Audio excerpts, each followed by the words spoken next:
Lah, wis tak nggo 50 wis. Moko kamu 50. Ya, Atas 100, aku 50. 100. Yo gas 100.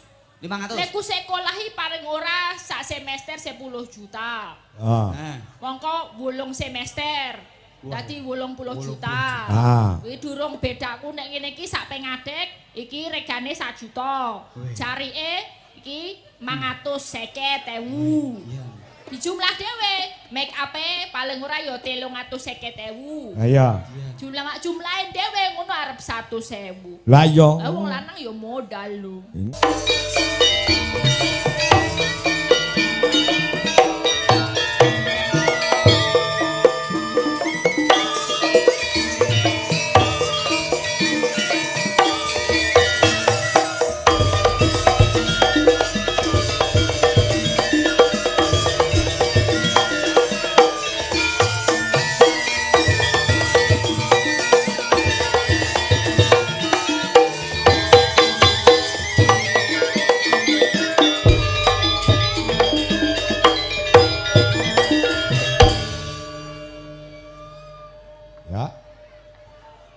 Sing gedhe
sambung ninggal katresnan dangdut permintaan dari Pak Kadus.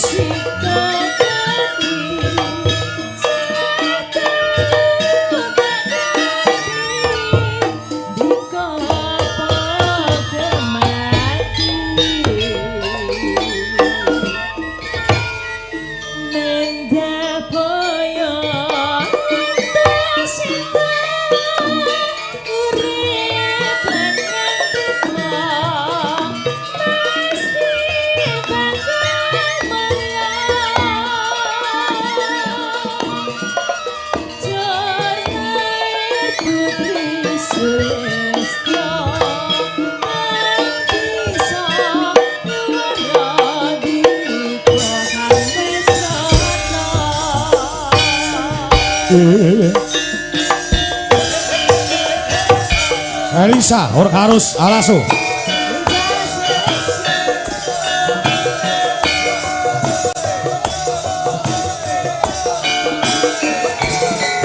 Kontrol mic bareng Mas Agus, telat terus. Aku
rada maju lungguhmu luwih dhisik sakwise menikmati suarane lan pasuryane bintang tamu sing dianti-anti dening masyarakat ana ing Rawasari. Oh, ngono ah.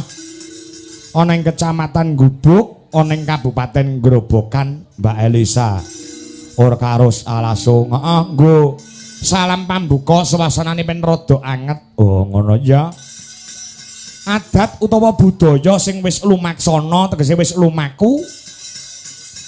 Wetno makuna nganti sakyahene isih dilestarekne dening para warga masyarakat ana ing Rawasari, Gubuk, Grobogan kene no. Oh, ngono ya. Mula adicara digelar wit awan mau.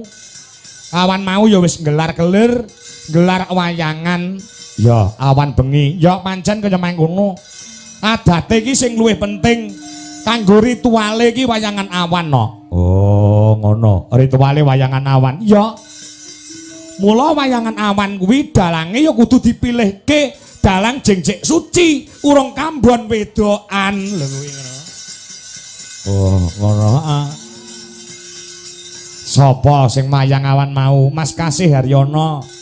Sing asta kethuk kuwi lek urung nate pacaran, wong pacaran pisan wis dikhianati kok nduk dadi sakyane wis cegah cedhak karo cah wedok. Mula sing diarani adat budaya sing wis kelakon wit nama kuna dilestarekke nalika jaman pandemi utawa Covid biyen kuwi dilarang diadakan kerumunan masyarakat ana Rawasari kene ya tetep gelar wayang ora ketang sak jam awan tok untuk selalu melestarikan budaya. Oh, ngono ya ya. Heeh. Kosek aku tak takon. Takon apa? Kok nganti kahanane heloke kaya ngene, hebate kaya ngene, awake dhewe kang tinimbalan marak sowan. Terus dalange ya ana awan, ana bengi, ana bintang tamune Mbak Elisa karo Mas Gareng Jajak. Iki jane masyarakat ana ing Rawasari, Gubuk, Grobogan kuwi dalam rangka apa, duwe gawe apa? Peresmian wit jeruk kuwi lho, Nduk. Ngono kok dadak ditakokke lho. Wong wis kacetha dening pranata adicara. Bahwasannya malam hari ini ki untuk rasa syukurnya warga secara keseluruhan ana ing Rawasari apitan utawa sedekah bumi digelar kanggo srana sepisan nyambung silaturahmi. Nek ora nganggo cara ngene kapan kabeh para warga masyarakat ana ing Rawasari becik saka perangkating desa, kepala desa, lembaga desa lan kabeh para warga masyarakat iso silaturahmi, iso padha nyambung pasederekan. Kuwi sing angka 1. Oh, ngono. Terus tujuane sing angka 2 kanggo tirakatan, nirakati desane, ndonga nyenyuwun marang purbaning Gusti Kang Kamasa, muga-muga sakwise dianake adicara apitan utawa sedekah bumi iki, Gusti Allah Subhanahu wa taala, Tuhan Yang Maha Esa, supaya memberikan berkah yang melimpah tumraping para warga masyarakat ana ing Rawasari. Satemah desa Rawasari dadi desa Baldatun Thayyibatun Warupun Gawur, Gemah Ripah Loh Jinawi Kertotata Raharja, murah sandang kang sato pangan, adoh saka bencana alam, digampangne lek golek rejeki, dislametne donyane, dislametne akhirate. Allahumma amin. Ya Rabbal alamin. Dadi sing angka 2 srana tirakatan. Heeh. Lah sing angka 3 kanggo srana nguri-nguri budaya. Gelar wayang kaya ngene iki klebu nguri-nguri budaya yang sangat hebat. Nyatane adicara kaya ngene iki sing duwe gawe kuwi ora mung Pak Lurahe tok. Sing duwe gawe ora mung perangkating desa tok, lembaga desa tok, ning secara keseluruhan warga masyarakat pada malam hari ini punya hajat utawa duwe gawe kabeh. Oh, ngono ya. Wujud kebersamaan. Ora mung wujud kebersamaan bae.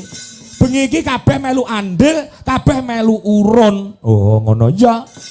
Mula wit sore ibu-ibu, adik-adik, bapak-bapak padha mirsani niate ngati para warga masyarakat Rawasari kinggo tirakatan ndelok wayang karo nyuwun kalawan sing maha kuwasa kinggo lek nonton ora mung bar limbukan terus mulih terus kondur ning nontone nganti rampung mergo nyucukne lek urunan nyelawe 1000 lha iki lho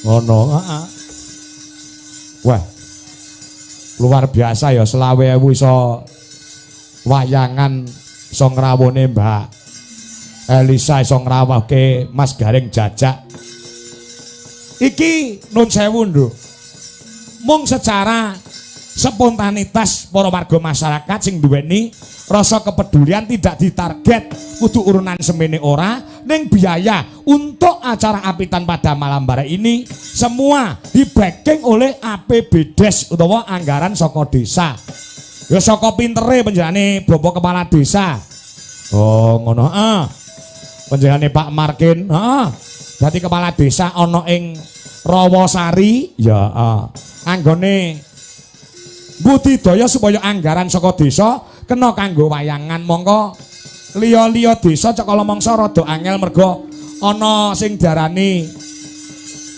pemangkasan anggaran pengiritan ngono kae ning nyatane saka kerja kerase saka tanggung jawab panjenengane Pak Margen selaku dadi kepala desa ya kepengin nyenengke kabeh para warga masyarakat budidayane anggarane saka desa kanggo seneng-seneng bareng. Oh, ngono ya yang ya.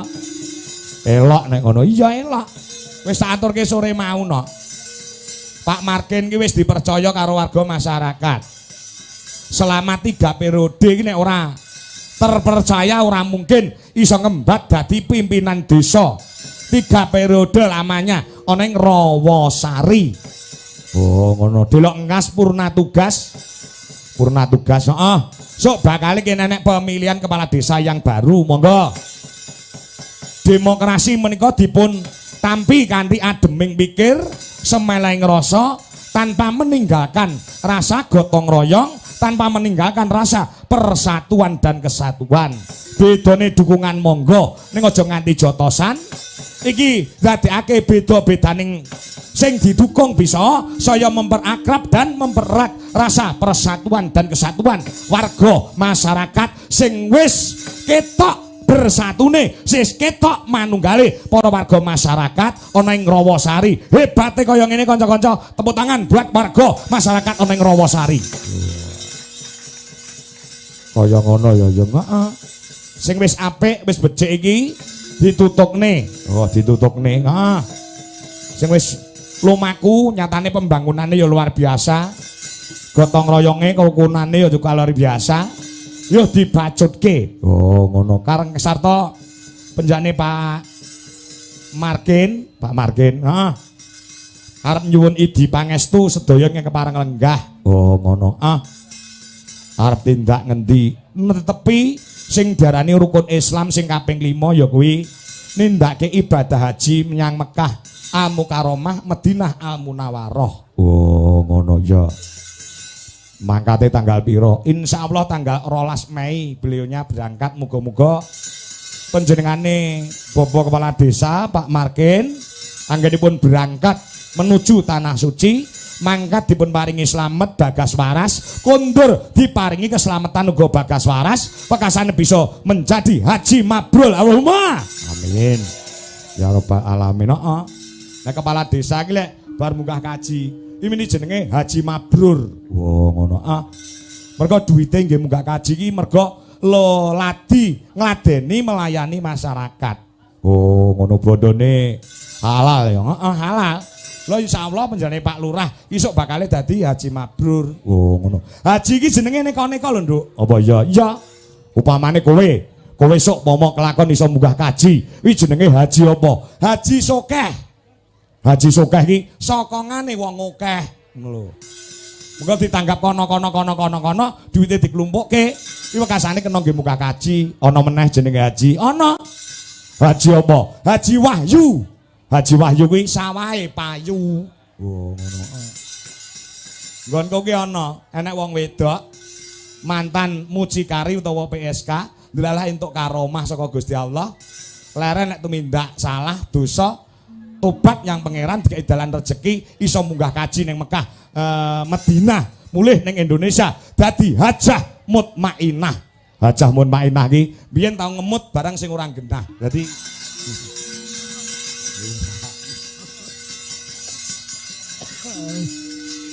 ngono ya yo heeh. Nderekaken dedonga. Ya. Lawan panjenengane Bapak Markin. Ya. Anggenipun tindak pinangan rahayu wilujeng kere sampe kala ngantos sak kundure. Ya amin. Amin ya rabbal alamin. Nderek wungon lan ngaturi sugeng rawuh sedaya para tamu undangan. Mbok menawa ana saka Muspika Kecamatan Gubuk, Pak Kapolsek, ya. Pak Dan Ramil, Pak Camat yang mewakili, ya. Serta semua warga masyarakat yang pada malam hari ini luar biasa berbondong-bondong ngebaki daleme menjane Bapak Kepala Desa ana ing Rawasari. Wah, ngono ya. Nggih stoke dawuh. Yo, iki sinome wis dadi Mas Mahmud. Ya, ngaturke sinom. Sadurunge ana Mas Gareng Jajak lan Mbak Elisa. Oh, sinom. Heeh. Judule apa? Apitan Rawasari digawe secara mendadak dan secara spontanitas. Ya.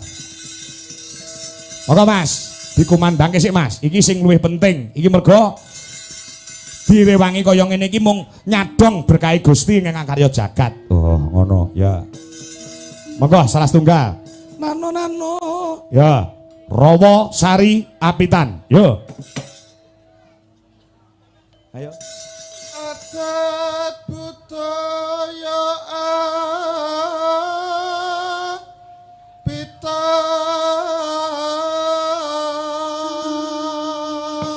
Adat budaya apitan. Nah, terus Saben taun ten pangati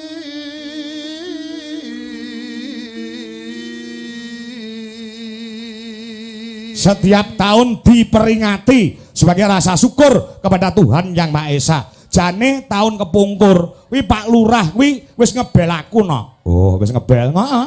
Pak Markin, heeh. Mbah aku ora ngerti mbok menawa kalah voting kalah swara, tahun kepungkur dalange urung iso awake dhewe. Oh, ngono.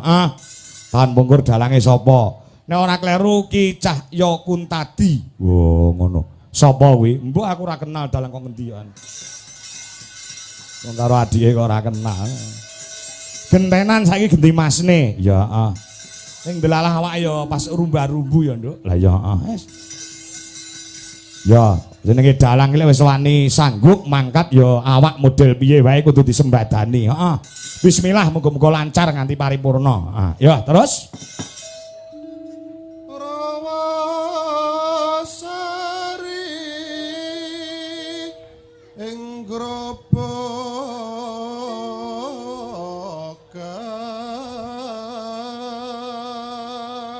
desane Rawasari ing Grobogan. Nah, terus wargane terus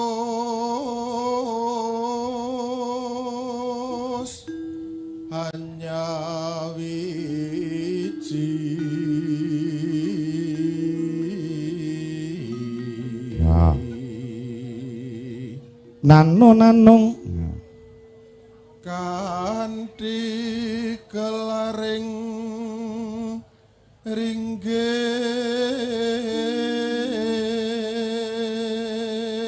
Wayangan ki tandha apa, Mas? Tandha syukur mring yang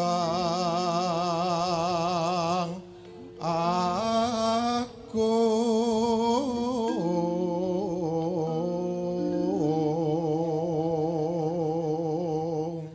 Aku tak takon, Lurahe Rawasari asmane sapa, Mas? Pak Markin Yoki Lurah.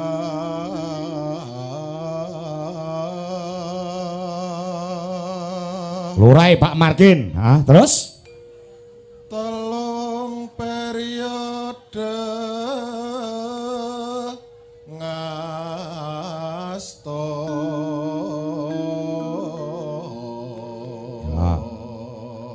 Ros. Amma muji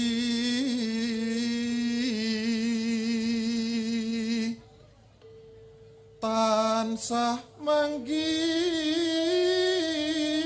ora harjo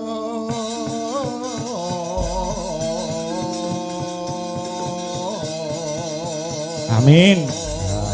Tembang sing mawa makna mawa teges ndedonga kelawan sing maha kuwasa.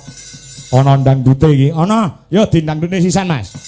Ndangdutan Rawasari Apitan malam hari ini. Yuk, buka saka saron. Dados.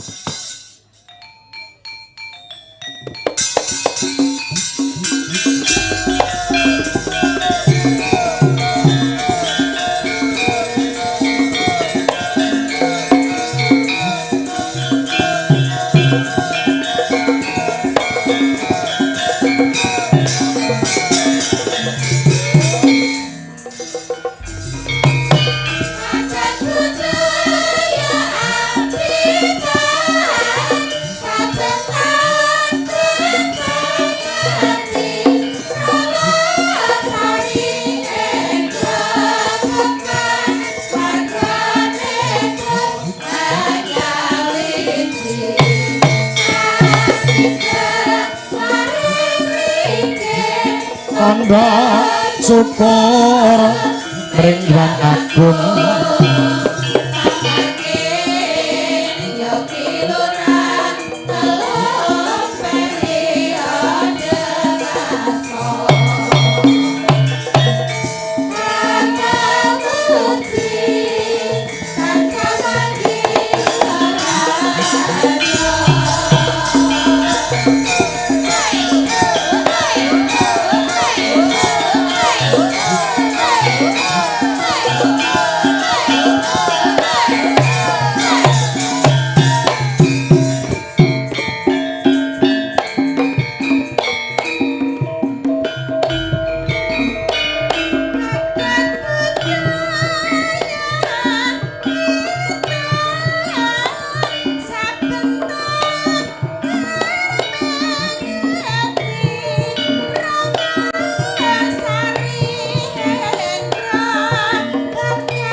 pisan boleh Mas.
Secara spontan iki mau lagune digawe heeh.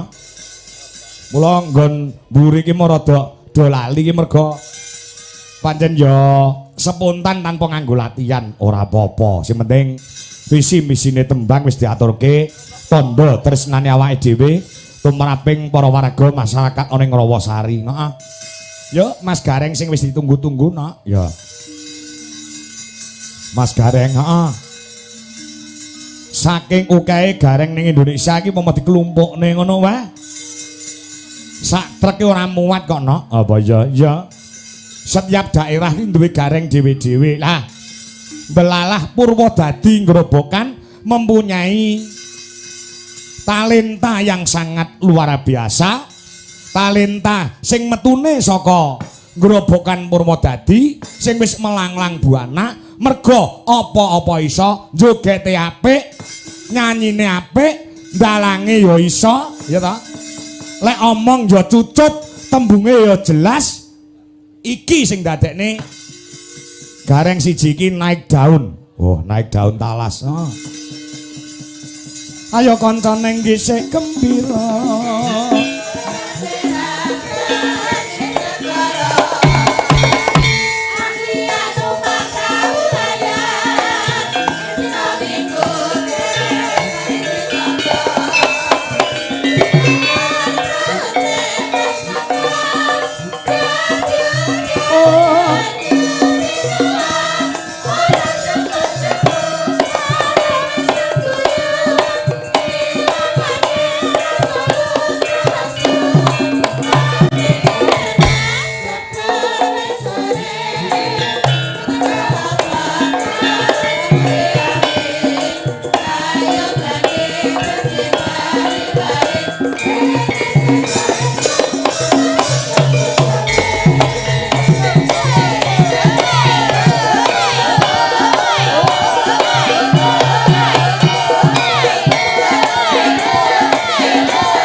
Ora sah tak aturke masyarakat ana Grobogan ki pirsa karo gareng sing asli Purwodadi iki no. Oh ngono. Tanggalane iki lek jeneng wulan Apit ngene iki wis ora ana sing kosong. Oh ngono. Jane penjane Pak Lurah ki pemarep ngeramuke Mas Gareng Semarang dengan anggaran 15 juta nu ya kelakon. Oh ngono.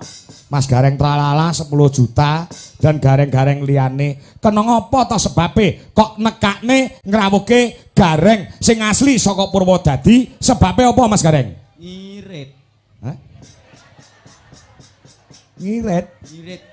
Kok iso ngirit? Oh, Pak Lurah piyai cerdas kok, Pak. Cerdas piye? Kula iki lagi ditelepon karo panjenengane Pak Lurah 10 menit ngendika kalih kula. Piye? Lho kula pun krasa wah Pak Lurah cerdas tenan iki aku ngono. Lho atase telepon 10 menit tak regani 1000 iso kecekel 400 nek napi cerdas kok iso. Wis to. Amin. Muga-muga bukaan amplopmu sesuk-esuk isine ya mung 400 kuwi. Ayo semen wis tak niati kok, Pak. Kowe ora wedi apa? Nek wedi ngopo to, Pak? Hah? Lho wong urip kok wedi kere iki apa wong dhuwit ngomah yo pirang-pirang urung kok berngitung. Sombongmu iki. Ora umuk ora sombong, pancen kelakone ngoten kok. Nuwun sewu Bu tenan, ngomahi dhuwit jek nek 2 lemari urung kok berngitung. Lho, ora ya Allah, ndek iki kula ngantek nuwun sewu njagulke wong 3 Bu. Sitok takon nata, siji nyetlika, siji ngitung. Kuwi 2 bengi urung bar. Lho, lagi entuk 2 baris ngono lho, Pak. Lho urung rampung leh ngitung. Lah kok aku nglilir to. Oh, berarti ngimpi kowe iki. Ya kondo tenan apa ya kebangetan to, Pak. Pak, lah nek aku sugih tenan lapo tak rewangi celorengan. Apa gendeng. Ha iya. Ngono ki ya rekoso kok ya. Ya rekoso, Pak. Nek rekoso nek ngerti rekoso kok mau nyanyi. Kepepet, Pak. Kepepet apa? Butuh. Wah. Anakku mbarep TK sing ragil nembe 6 sasi. Hah? Butuh kenceng-kencenge mik buke. Lho. Lah aku terus mik sapa? Lho mik ibu-ibu lho. Enten sing kersa, jom lho. Ning di luar itu. Wong pama kowe iki ora gareng, kowe ya duweni kabisan liyane. Oh, iku Contoh kowe ya iso ndalang. wah, apa ya apa? Ngopo ora mok tepung ilekmu ndalang? Pripun? Timbang dagelan. Ah, dalang ya apa to, Pak? Apa? Kanggone kula iki terlalu budget minim. Dalang iki budget minim. Budget minim. Kula jagungan kalih Pak Lurah. Jenengan ngeten iki nek ngrawuhke Pak Kangko iki pinten to, Pak? Apa Mas dhuwit urunan nyelawenan lho untuk Pak Kangko aku terus batin. Wah, ya penak gareng aku ngono. Engke to, lah saiki dhuwit selawenan lho piye semene kok iso ngrawuhke jenengan berarti paling ora go 12 yuta to iki. Iya, iya. Lah tak gagas wah 12 yuta mongko pengrawite selawe. Posindene jiro 456 Waduh, lagi pomo loro 50-an wis ora uman lho dalangi. Ya wis penak gareng 400 kok. Iya. 400 resik ya. Resik. wis. Ning kabeh apa jenenge rezeki iki waton awake dhewe iso nyukuri lan iso nrimo, insyaallah bakal barokah lan lumintu. Lah nek aku 400 ya gue iso nrimo iki, Pak. Tetep njaluk embuh kok aku. Jare wis lilo entuk 400 kok jek njaluk imbuh ki. Lilo piye wong omahku Wirasari teko kene 2 jam e. Padha-padha sak Purwodadi ya ning kula pepetan Blora niki pepetan Semarang. 2 jam bensine dhewe 150. Aku mau mangan sate ayam karo es teh. Wis tak 50. Ah. Lah pura ya 200, Pak. Lah nek es tu 400, mbok wedok tele-tele no. Oh iya iya iya. Mula nuwun sewu dipenggali mleh lho Pak niki. Sapa? Pak Lurah. Kok sik to? Kowe kok takon Pak Lurah piye? Kowe iki gawanku kok. Hah? Pak Lurah iki ora ngerti apa-apa. Paketane wayangan awan bengi dalange aku kuwi kudu nggawa gareng jajak. Nek Mbak Lisa kuwi tanggungane para panitia. Nek kowe melu aku, tegese nek kowe omong kaya ngono kuwi ngisin-ngisinke aku. Walah, cethane iki mang aku kena makelar iki mang aku. Gajiwet. Aduh, repot ngene iki lho. Wah, repot. Ora ndene ngono. Jare iki apa-apa nek disyukuri bakare barokah. Ya tak syukuri, Pak. Wong kowe iki ditakoni ya ora tau ngaku. Pira reng? Ngono pun mriku, Pak. Berarti lek kowe pun muni pun mriku, ngoten niku nek kowe iki njaluk utawa tambah utawa protes, kowe sing idu mok dilat neh jenenge. Ngerti ra? Yo maneman wong idune jek legi kok. Ning nuwun sewu aja padudon perkara dhuwit. Ya. Mergo dhuwit nek akeh ya urung karuan cukup, nek sithik urung karuan kurang. Ha. Sapa iso nyukuri kaknikmataning Gusti bakal dilipat gandakan ning sapa sing kufur karo kaknikmatane bakal antuk pasiksan. Wah, calon swarga kowe. Kak, yo engko sik Pak. Wong kok sesuk lho ajeng ngilen bareng karo Pak Lurah. Ngilen nang ndi? Nang Mekah. La ilaha illallah Semarang. Pak Lurah nang Mekah. Aku bayaran 400 di Mekah jenengan Sembrono. Niki wae ora sedekah bumi. Ya. Kaprahe disebut apitan nek cara lor-loran, Mas. Apitan kuwi nyedekahi bumine. Nek dinalar secara logika, secara ilmu matematika utawa secara ilmu sing eksak kuwi ora temu nalar, Pak. Kok iso? Enengi sedekah bumi kok ndadak wayangan. Kuwi jane ora gathuk, ora temu nalare. Kowe iso gelar kudu iso gulung lho. Lahir batin, aku trah putu kiai kok. Wah. Niku jane nek dinalar secara logika, tegese secara ilmu fisika utawa matematika utawa ilmu sing ilmu ketok kuwi ora temu. Ning keneng apa kok tetep dilaksanake tak umpamake wong biyen. Wong biyen kuwi sepele kok, Pak. Kon muni la haula wala quwata ngono ora gathuk, gandeng ilate ketel kok dadi ala-ala ku. Kuwatane nyatane ya kuat.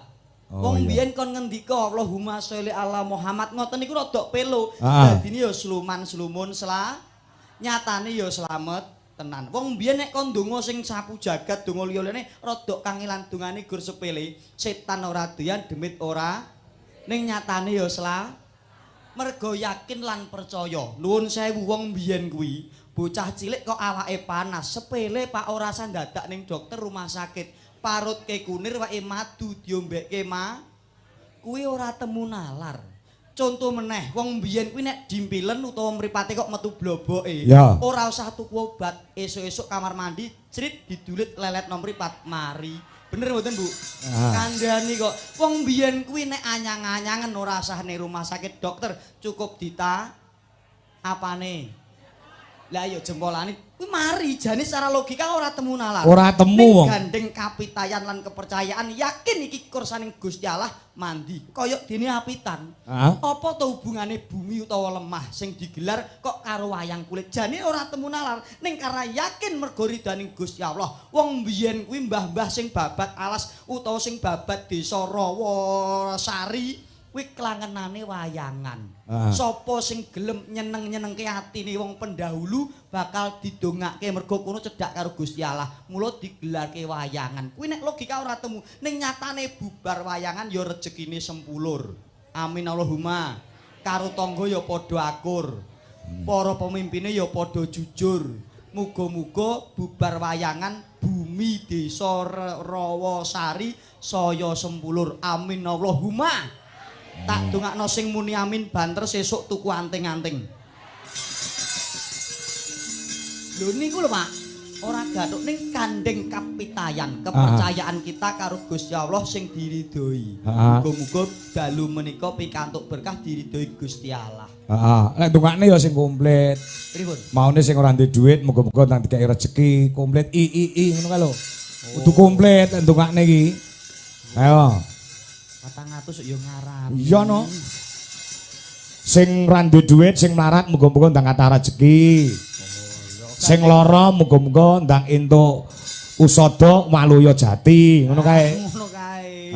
Gandeng iki mau ujube sedekah bumi, anggur mati Ibu Pertiwi. Sing saben dina ditanduri jagung, tanduri pari, yen wis tuwuh tukul didahar dadi nasi, didahar bisa marki, awake sehat tur bergizi, nyambut gawe semangat kudu tetep ngati-ati, muga-muga pikantuk rejeki sing murakapi kanggo kebutuhan anak lan istri, sing duwe utang iso nglunasi, sing doloro iso mari. Sing Joko sing prawan gek ndang payu rabi.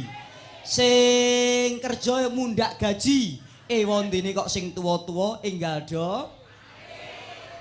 Sik. Cangkemmu ki lek ndongakne ora. Kok ndang do mati ki lho.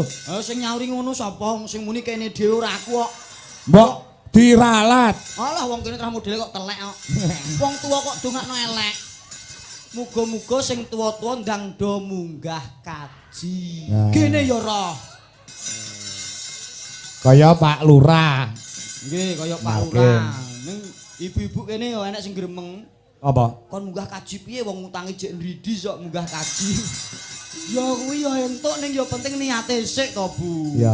Sapa sing duwe niat becik insyaallah dijabah Gusti Allah. Amin Allahumma. Amin. Gandeng kula pun ndongakno jenengan tak walik genti. Tak jaluk genti jenengan ndongake kula sak kanca niki grupe napa Pak lali aku. Dwija Laras Indonesia. Oh, beda karo grup gonku Pak. Grupmu apa? Bubar budaya.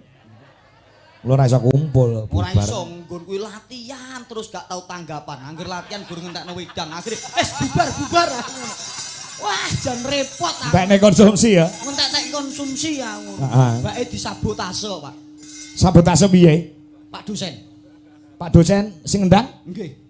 Sabotase piye? Anak buahku kan muridé kono kabeh to, Pak. Heeh. Akhire angger latihan ku dielek-elekke ben gak payu ngoten no. Kan muridé kono to. Sing payu gen Dwija Laras. Nggih, Dwija Laras. Padahal niki jane nek kalih ngene kula sak ngisore sithik ini modele. Wah.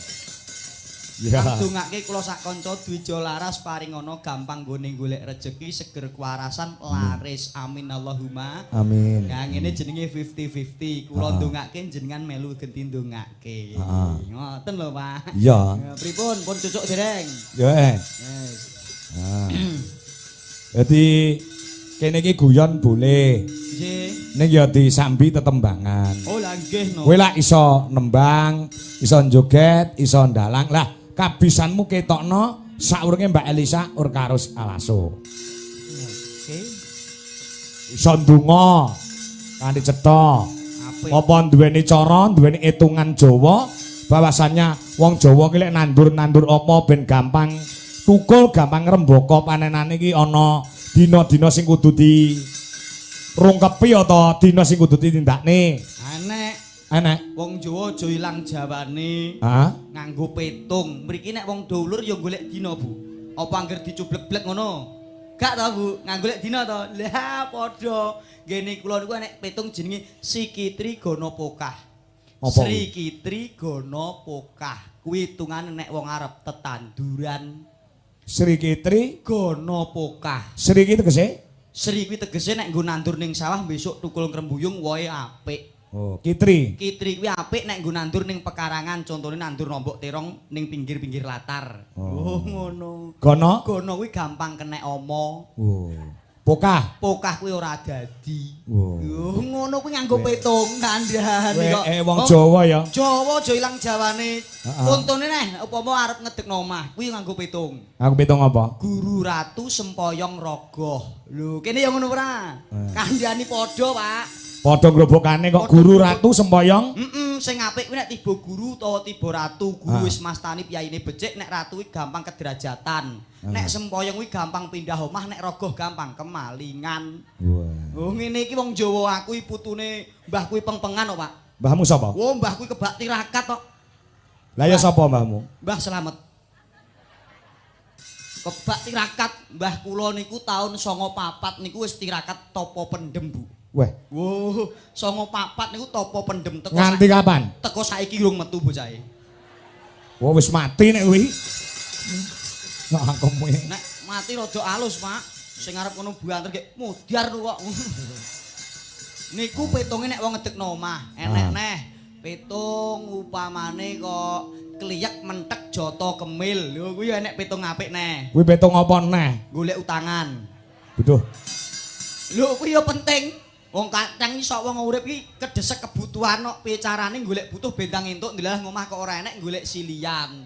Mula golek sing kliyak mentek joto, kemil golek sing mentek. Oh. Nek kliyak kuwi upama entuk ora cukup. Nek mentek kuwi entuk kena dijagake. Nek joto sok-sok petuk sing duwe omah malah ditagih utang sing ndek ingi. Nek kemil kuwi petuk ning gore entuk suguhan mergo kono ya lagi butuh dhewe. Oh iya. Ngoten. Oh. Wis arep tekok petung apa neh adoh iki kabeh. Umpama ya petunge wong iki elek ya negatif ya maling ngono. Den ora konangan nek enek petunge lah. Aduh, mosok dadak tak kandhake to, Pak.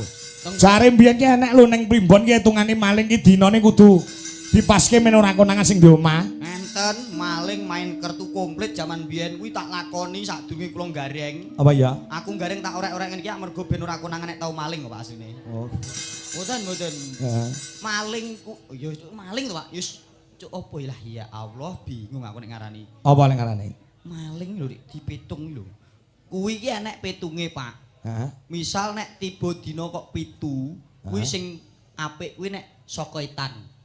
Oh. Nek 8 dina neptu 8 saka lor.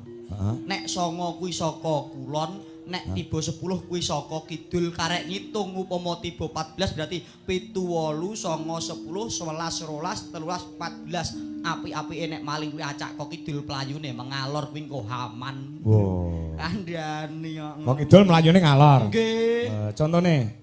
Contone iki mau dina apa niku? Dinane apa Bu mau dinane aku nek dina lali aku nek tanggalan apa lah aku. Ki mau Kemis Paing. Kemis Paing. Pak klub itu 8 Kemis kuwi 8 Paing kuwi. Wong kene ya ora hitung, Mbak. Alah ketok tau do mek utangan iki modele. Kemis kuwi 8, Paing kuwi 9 berarti dina 17. Karek hitung 7 8 9 10 11 12 13 14 15 16 17. Nek maling kok kulon madhep ngetan contone jenengan iku nek maling aman. Ya. Oh. Ya kudu adepe kudu pas ya. Golek lolos kok, Pak.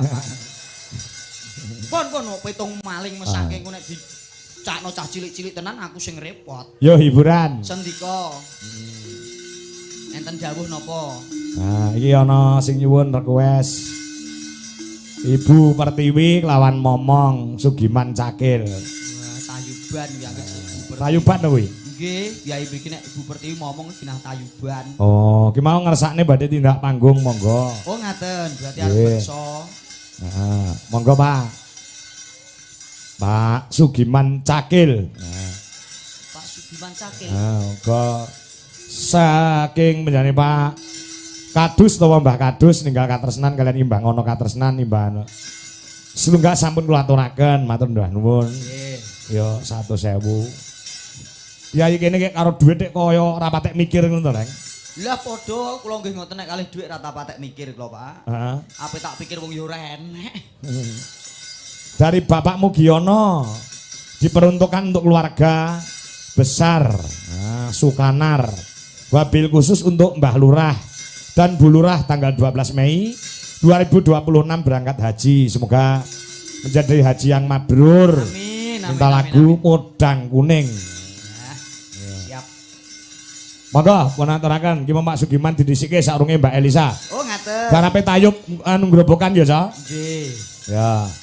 Ilir-ilir. Ibu Pertiwi. Oh, Ibu Pertiwi. Yo buka saka bonang nek ora kleru. Monggo, Ca. Yuk.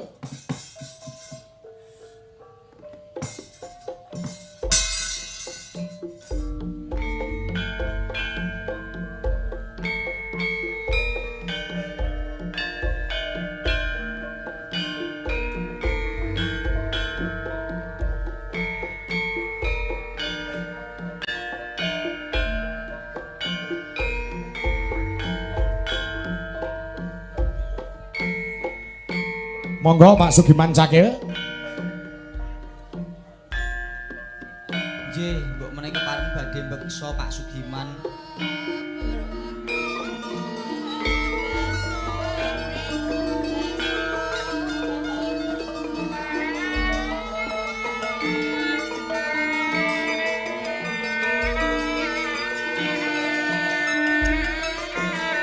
Ayo Mbak Cengwe, jumeneng Mbak Cengwe.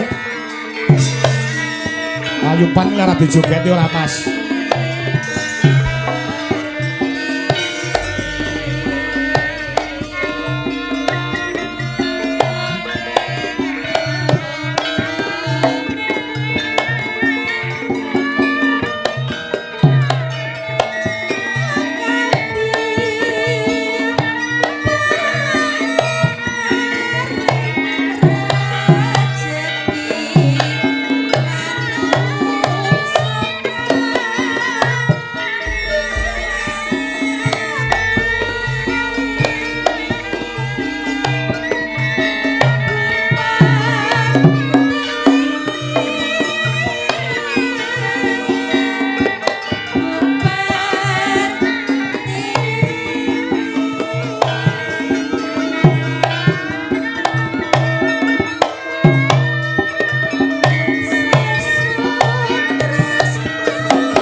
iya. Seru.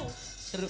Ora ngono lho Pak Kangko. Piye? Aku sing gumun ya Mbah Kakung iki lho. Ngopo? Nek diperintah kon nyambut gawe sing dengkeken rematik bareng joget ya sok.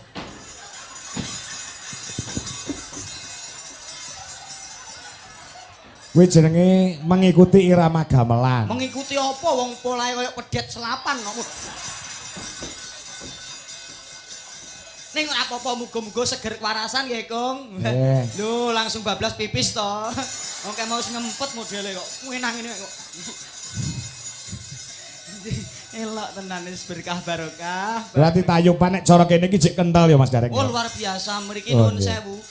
Mbuh modele elektron, mbuh modele krawitan, mbuh wayangan, mbuh ketoprak kudu metu tayuban. Oh, ngono. Kados dene nek kidulan kudu metu sragenan, rak ngoten nek mriki kudu tayuban. Oh. Desa mawa cara, negara mawa tata. Nah, elok tenan. Ya, dibacoke karo Mbak Elisa ya. Sandika. Menika Mbah Kadus nyuwun lagon imbang ana katresnanku sing ngembang Mbak Elisa Orkarus Alaso. Ayo, Bapak Nano sik, Mbak Elisa karo Gen kudu jumeneng sejajar karo kowe. Siap. Iki karyane Ki Dalang Sri Susilo Tengkleng. Injih. Elok tenan. Ya.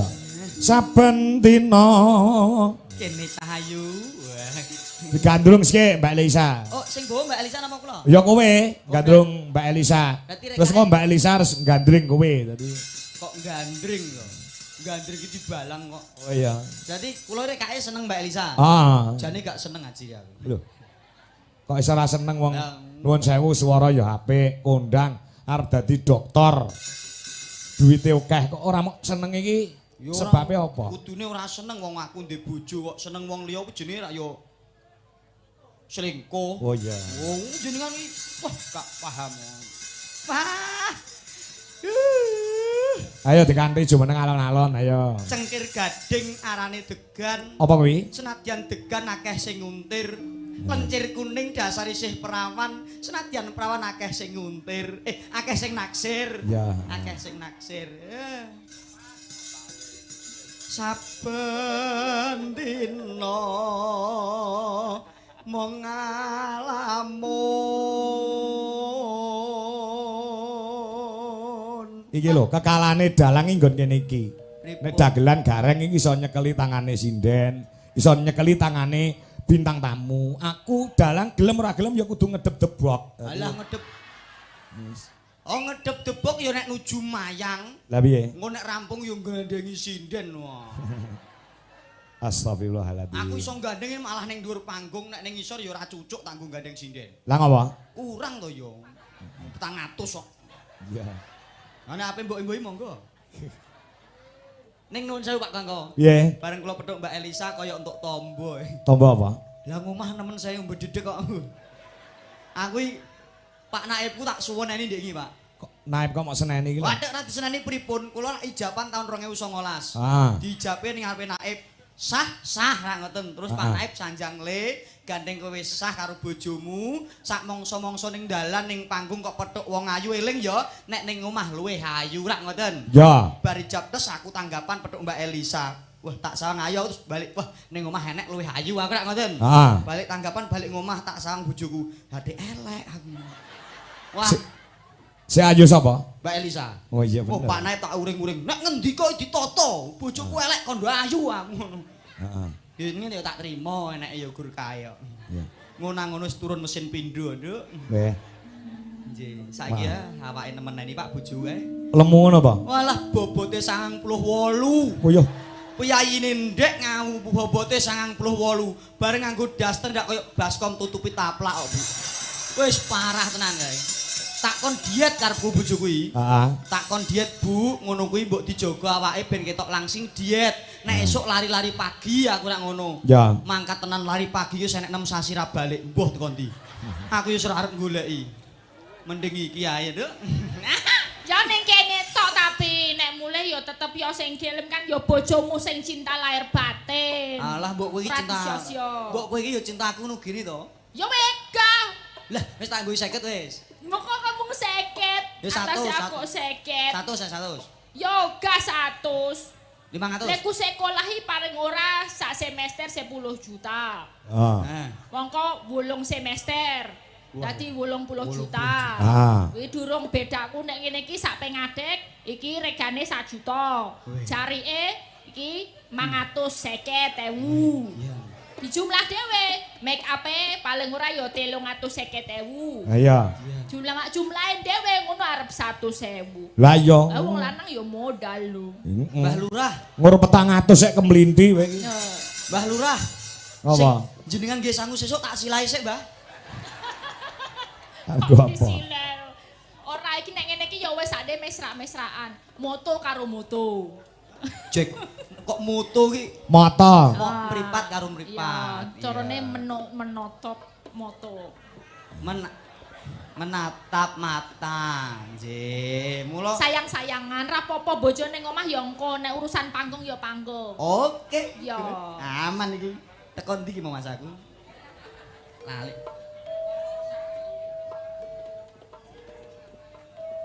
Nano. Ya. Malah arep blasukke to.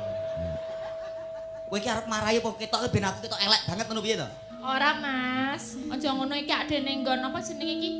Panggung. Rawosari.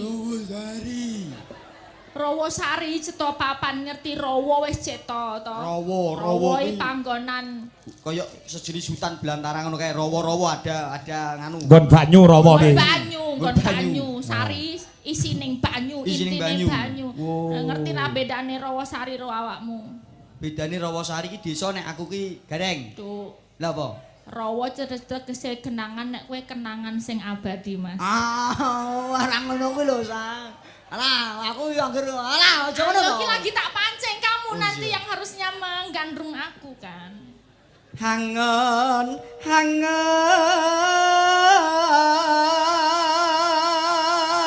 marang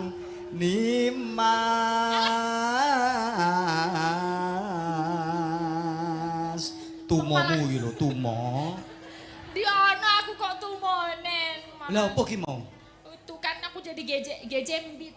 Gejenggit. Kejenggit. Aja nganti kleru lho. Ya itu gitu loh kayak tarik gitu loh. Kejenggit. Tenan iki musuh iki nek gak tetek atine stres iki. Ojo stres. Apa tega lan pun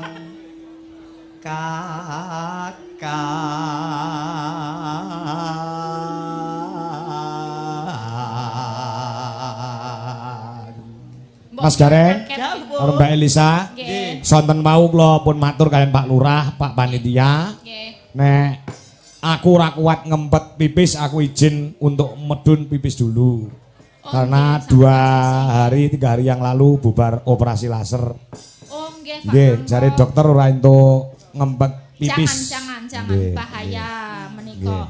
Sekarang harus kita mengutamakan kesehatan. Betul. Nggih, pun. Bila kula izin mboten ninggah tata krama udan negara nggih Mbak Elisa nggih. Mboten napa-napa mboten dados menapa. Nggih. Pengertian semuanya tahu. Lah nggih, kula niku nggih kula trima jenenge pekerjaan apapun kuwi mesti duwe resiko. Leres. Nggih, kula lek ndalangi udakara wis 20 tahunan punjul. Kula lek cokal mangsa kakehan duduk, kakehan lingkuh ki nguyuhe ra lancar iso dadi kencing batu. Tur mbok menawa penyakit nggon manuk iki tak trima mergo manukku mbiyen kakehan dosa. Dadi Berat. Ya. Ono dosane, Oh, Mas. nggon apa mau? manuk. Kakean dosa. Heeh. Ngantek sakit niki. Heeh. Nuwun sewu njenengan nggih nate ngelu mboten? Ya ngelu, Oh, berarti ndase kakean dosa kuwi. ndasmu dhewe. Pripun ngapunten Mas mustakanipun. Tujune awakku gak tau lara blas yo aku. Ora blas. Blas gak tau lara. Semua dari ujung rambut nganti ujung kaki. Wis ora nek sing tau lara iki, berarti awakku iki Belas. ora nek sing tau klepetan dosa model iki. Urung kok karek nunggu antrian kowe iki.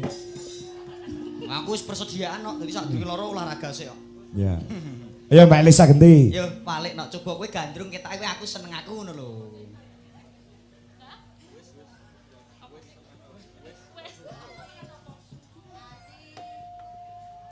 Ya. Atiku ra bisa lali.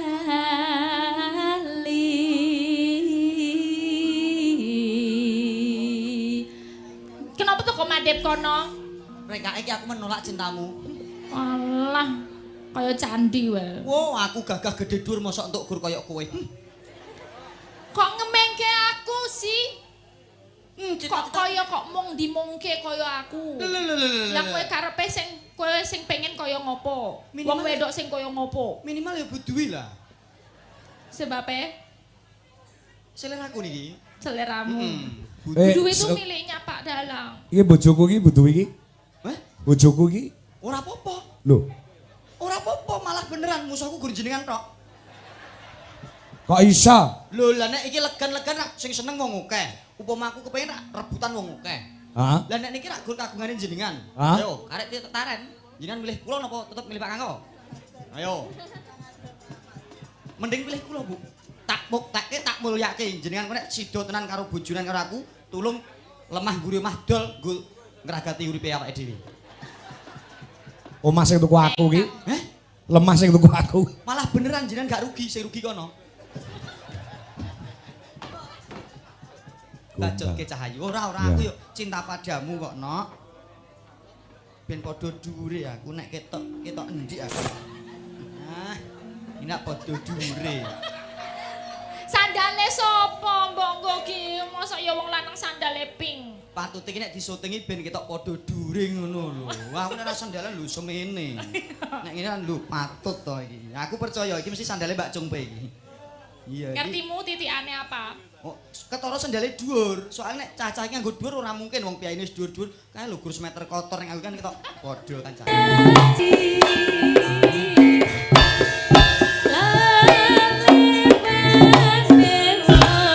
Baksi.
Badono sak lagu meneh, Mas.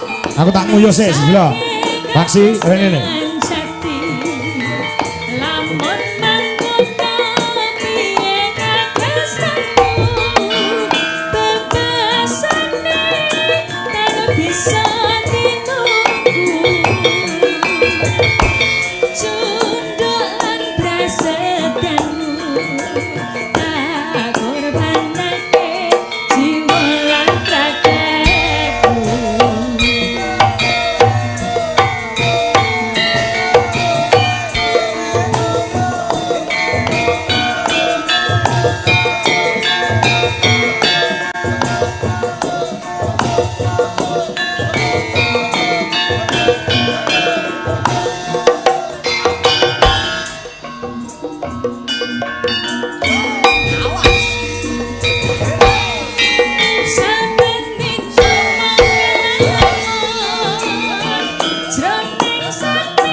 Duh, mas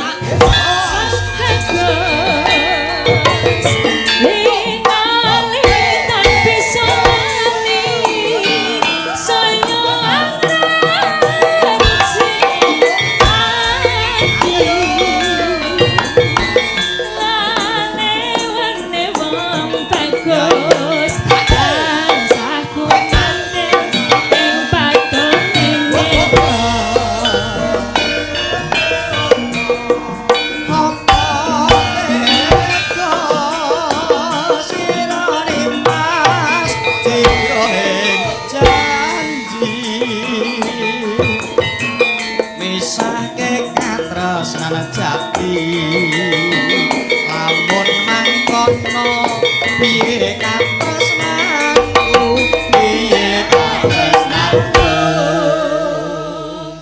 alhamdulillah matur sembah nuwun nggih lho Pak ya Allah lah kemayune ayo dikudungi lho Masya Allah piye Rawa Sari jan nyenengke tenan ya nak ya cek sithik ya mau ya lali aku lanjutke Cahayu mangka kang Mas Prasetyaku bebasane lan bisa Sundangan Prasetyamu tak korbanake jiwa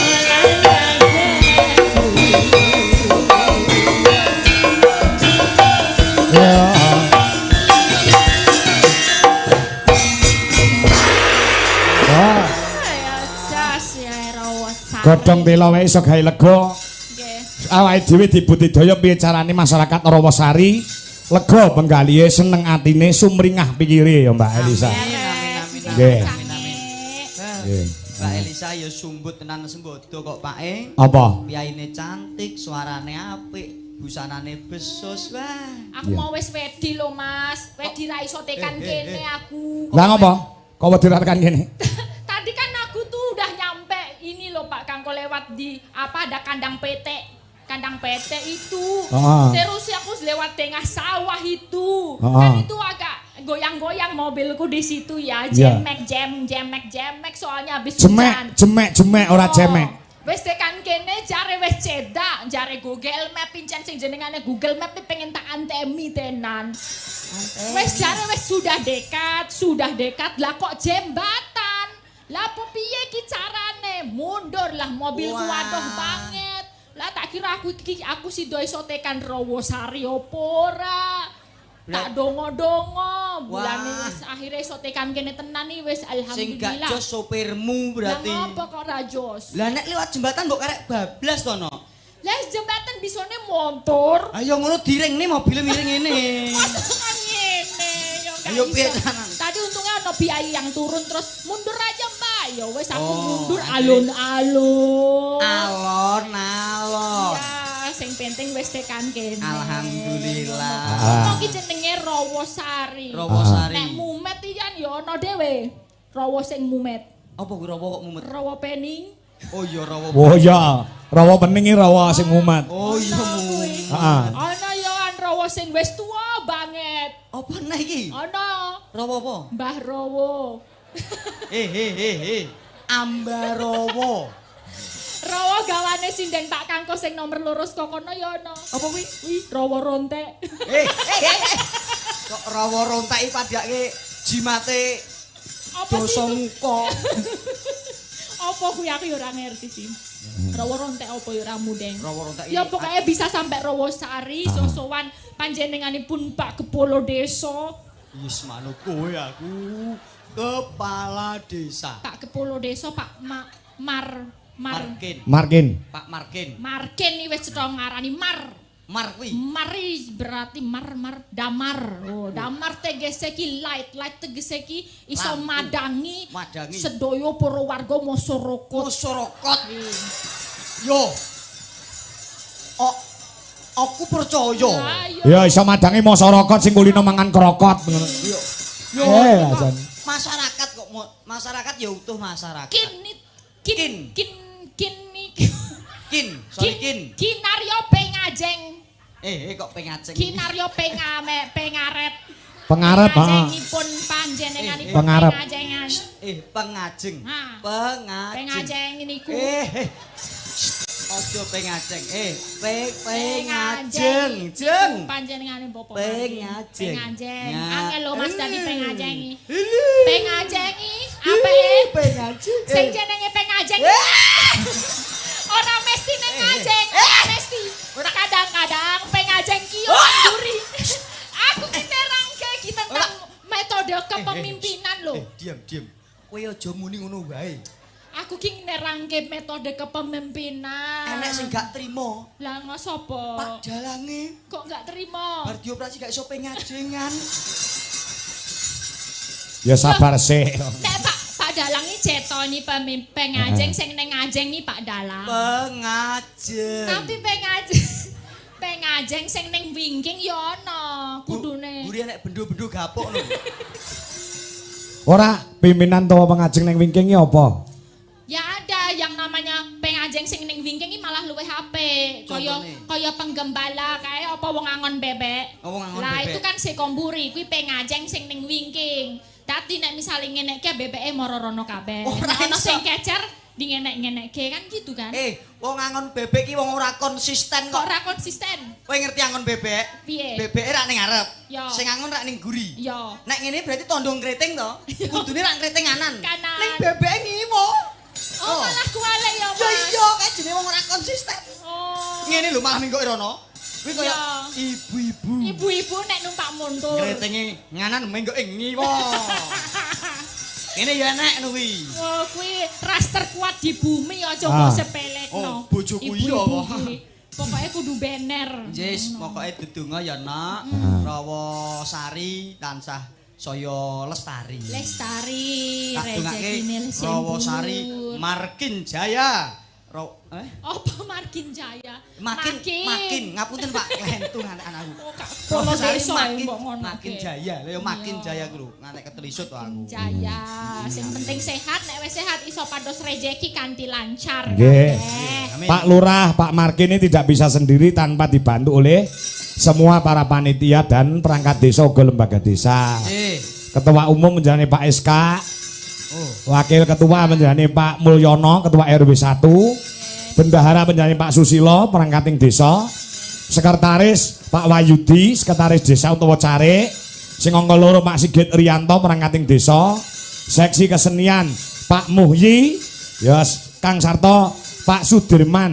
Oh, kata sangat sing asung pambiyantu ora kok apal mergo aku maca iki. Dadi Pak Lurah ki nuwun sewu astone mung kalih, tangane mung loro, tidak bisa untuk melayani masyarakat sendiri tanpa dibantu oleh semua perangkating desa lan lembaga desa. Sembah nuwun, ning Pak Lurah tuh kalau kerabatnya banyak, masyarakat cintai ya udah melumpuk kabeh Mas mesti.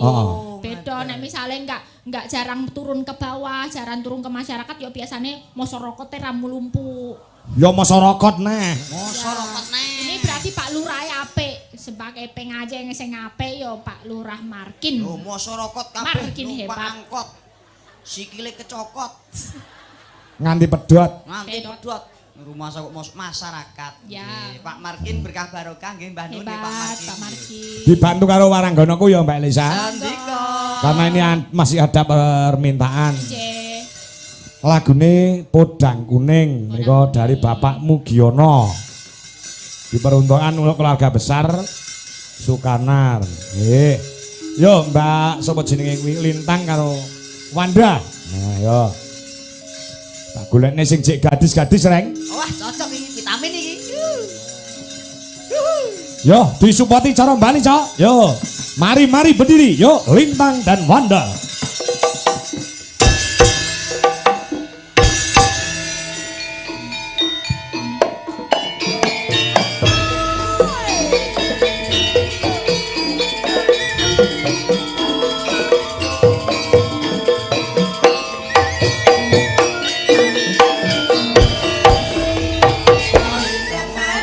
Presiden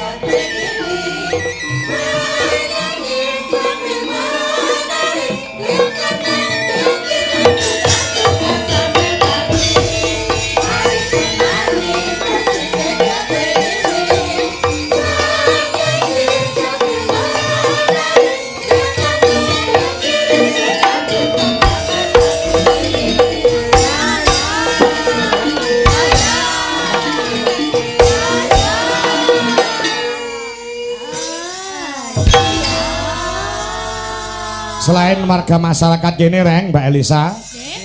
Malam hari ini juga dihadiri dulurku ingkang saking Tegawan Wetan sing kala wingi nimbali kula sak kanca. Wonten Tegawan Wetan Mas Karyo utawa Mas Kasun Pak Kami Tuwa. So rencang-rencang ya parang nyusul ya lek ora tresno ya mesti sari ning omah. Heeh. Engko insyaallah tanggal 7 ya parang tindak ana ing Deras Kedung Jati. Grobokan ya karo Mbak Elisa meneh. Luar biasa. Gak rame iki kok, Pak. Hah? Gak rame kuwi kok. Ora rame. Ora nganggo aku kok. Jare gawan kotak. Usul. Kudune yo ngono kudune. 400 to? 400 kok. Ya. Dibawani sithik wae, mudang kuning gen ketok suarane. Oke. Karo Mbak Elisa gen menghela napas. Nah. Keblasuk-blasuk rene mergo di sasar-sasare karo Google Map. Ya. Sabar ya, Nak. Wis muga-muga nek balik ke blasuk apa aman. Ya. Ayo Cah Ayu. Ya, lintang sithik, ayo Tang. Nadyan wujud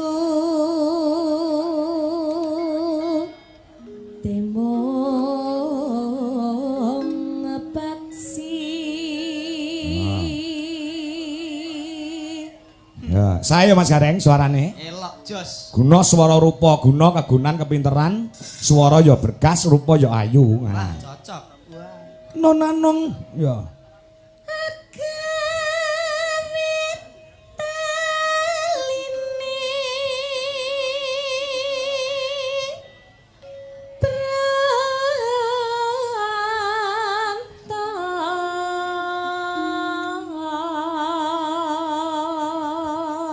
Opor Wanda, ayo, ayo Wan. Mbak Wanda gak fokus ket mau nyawang aku terus kok.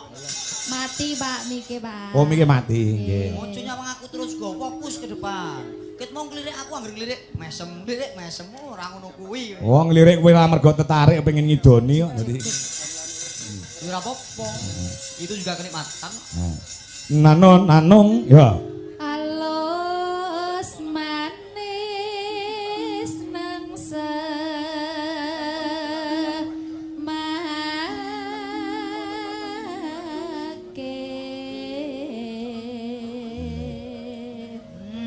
Mbak Elisa, ayo Mbak El.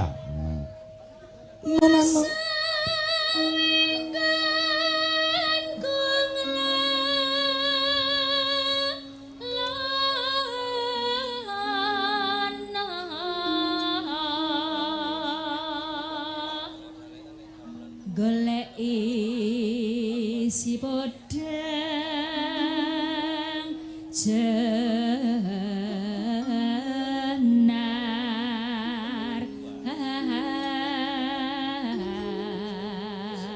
Lintang.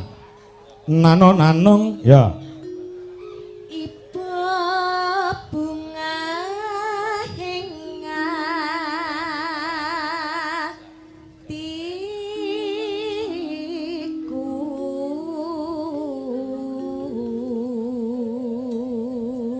Wanda nyanding bisa nyanding bisa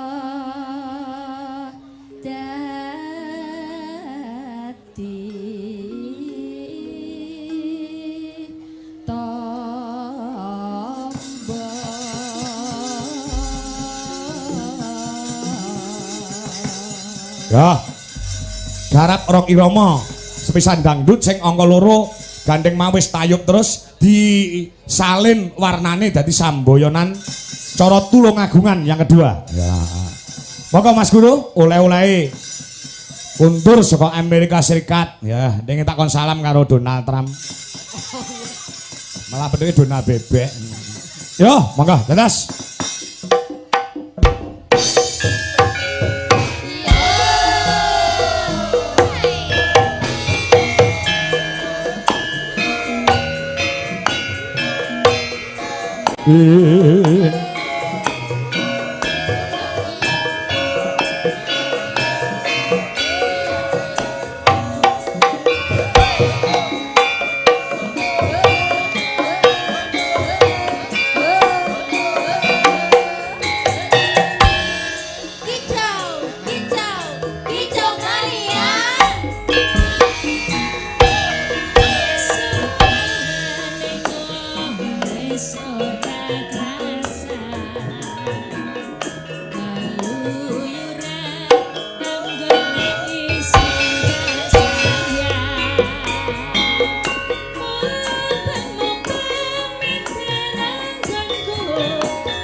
kagungan gala. Tak sawang tambah manise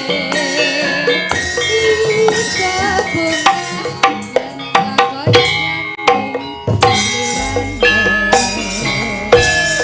lakon ora kalati bagi waliya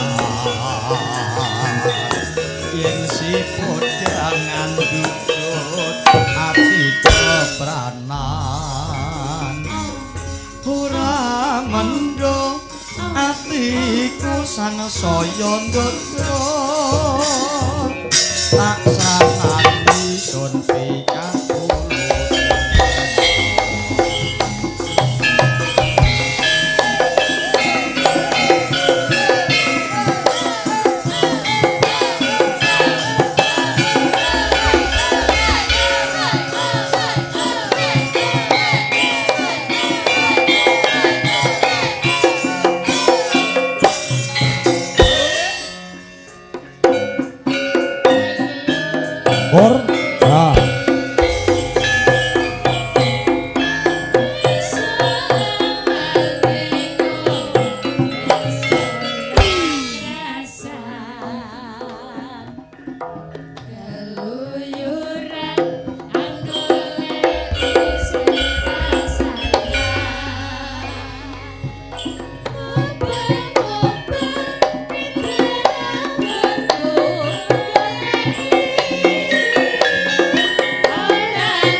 ngarsorku bae sak dhuwurku bae. Ayo to leleng ora iso nekake ngene iki. Nggonku gak iso. Piro ora. Gak iso.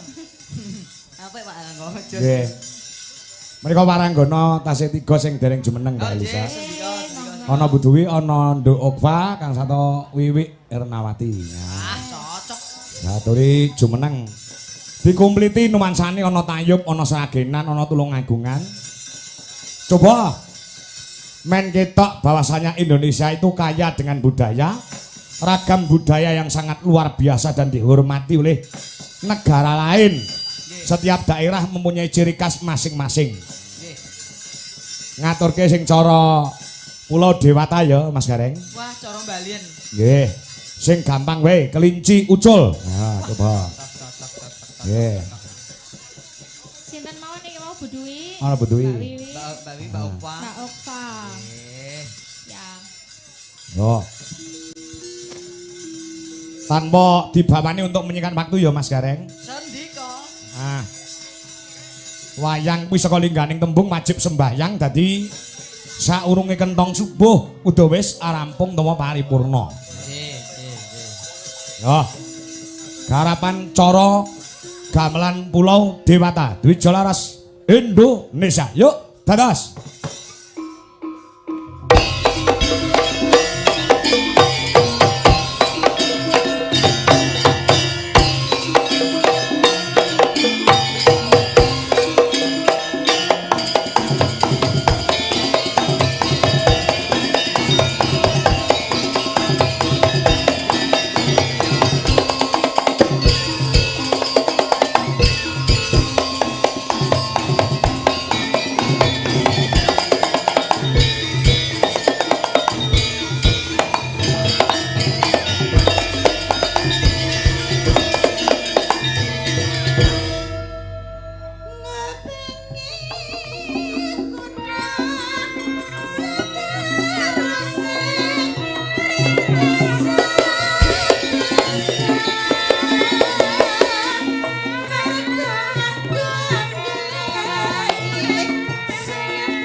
Ah.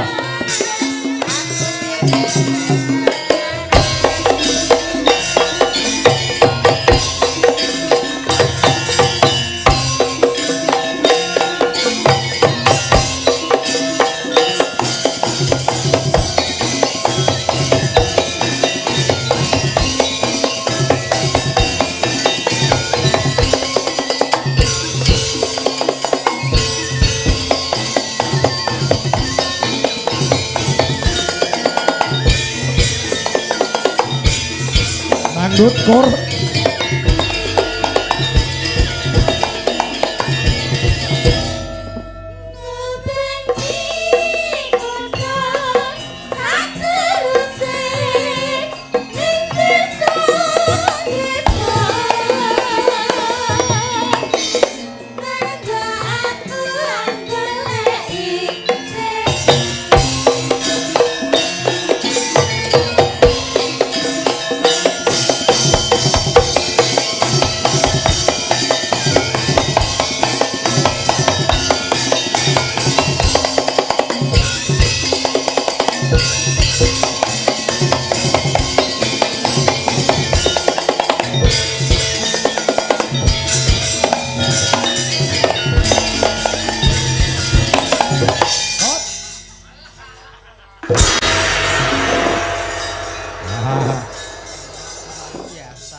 Pelok pengasih ya. Isih akeh Mas Gareng karyane kanca-kanca. Ana sing cara Banyuwangenan, cara Banyumasan, cara Jawa Baratan kowe iso diaturke wanci gara-gara.